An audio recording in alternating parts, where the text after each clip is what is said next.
Jim, this next one sent in from the Cult of Cornette Facebook group from John Rowson. What is Jim's all-time favorite tag team match from history? Oh, good Lord. And let's take you out of it, a match that you're not involved in. Let's start with that. Then you can answer the favorite tag match you were involved in. Well, I can't even answer that. And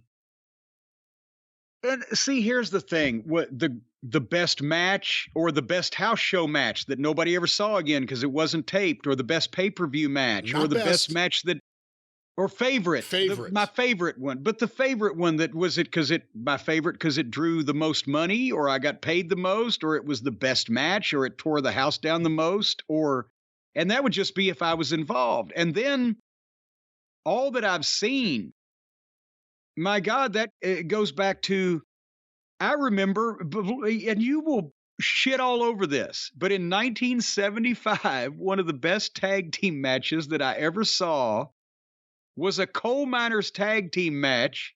Phil Hickerson and Dennis Condrey against George Goulas and Pez Whatley. Wow, where'd you see that?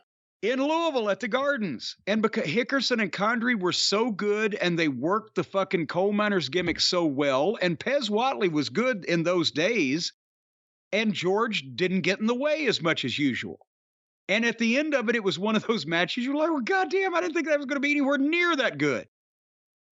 But, then all the Japanese tag team matches, the dream tag matches that we saw on tape in the 80s and early 90s, and everything, I saw, to be honest, I saw matches in Memphis 2 out of 3 weeks. It wasn't 2 weeks in a row, I don't think. I was there, then I missed one, then I came back. But I saw 2 tag team matches with Dory and Terry Funk versus Jerry Lawler and Jack Briscoe, and Dory and Terry Funk versus Jerry Lawler and Plowboy Frazier.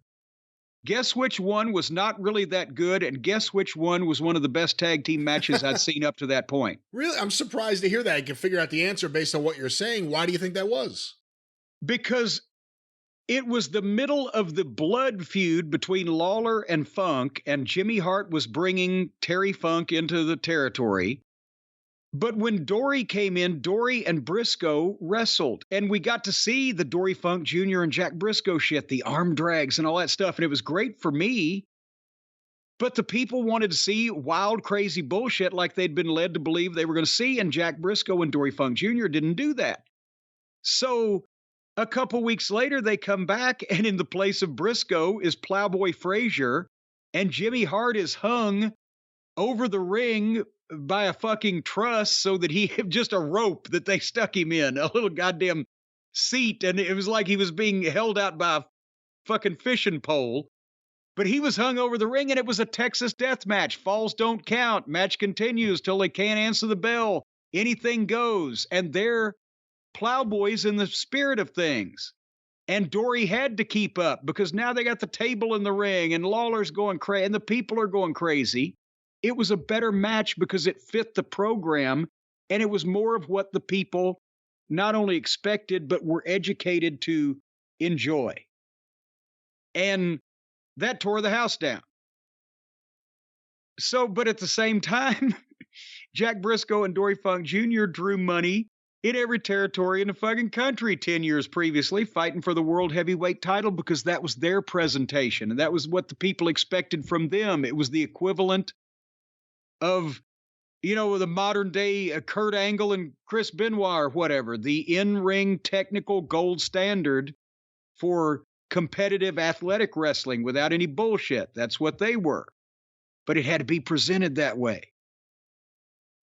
So, you can never tell what's going to be the best thing, just tear a fucking house down. And then, last year, FTR and the Briscoes. We didn't just see one match that would stand up, to any of the all-time matches. We saw 3 of them in the same year from the same 2 teams. So I can't just pick a favorite, out of 50 fucking years, either being involved or just watching stuff. But sometimes they're ones you wouldn't expect.